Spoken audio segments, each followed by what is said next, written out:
the story itself, it's kind of a little bit like the first Avatar movie in terms of vibes. Okay. So like it's in a world kind of a bit like Pandora, but it's its own thing. Um, but there are these giant flying cats that sort of steal the show.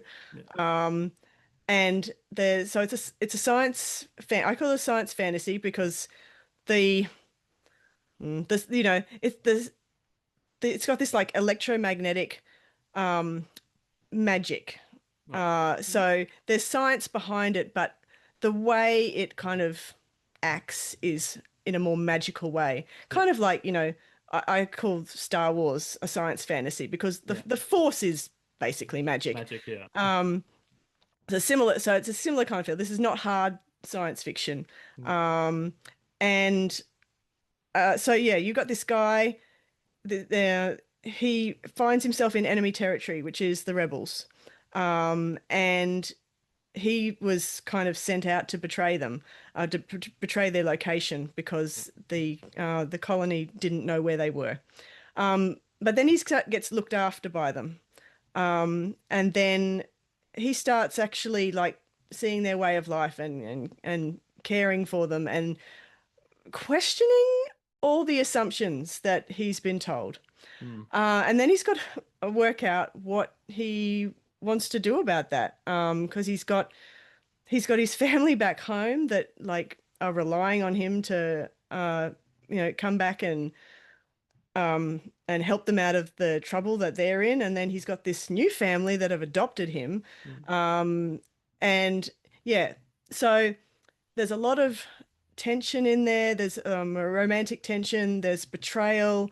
A whole lot of stuff going on. And there's these awesome flying cats that mind link with the humans and just add a completely different perspective again. And yeah, I'm really proud of these creatures. Actually, they're just one of those little serendipity um, moments that came as I was drafting.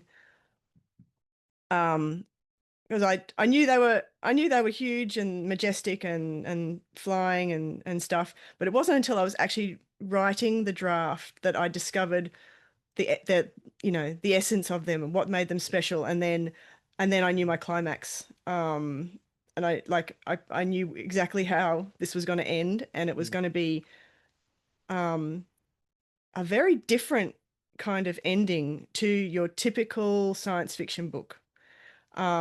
I won't spoil it, obviously, Mm. but yeah, just it's a very non-typical ending, but very satisfying for um that's the feedback I'm Yeah. getting anyway. Yeah. So this is not just me saying it's satisfying. I've had readers, giving reviews, and they saying they love the ending, and Yeah. yeah. So anyway, that's my book that's out at the moment, and then of course I've got the trilogy that's coming out next year with the small press. Cool. I'm gonna guess the ending, and this is my guess. I don't know. I haven't read it. I probably will read it, but my guess is that all the cats land on the top of the towers and push everything off it because that's what cats do.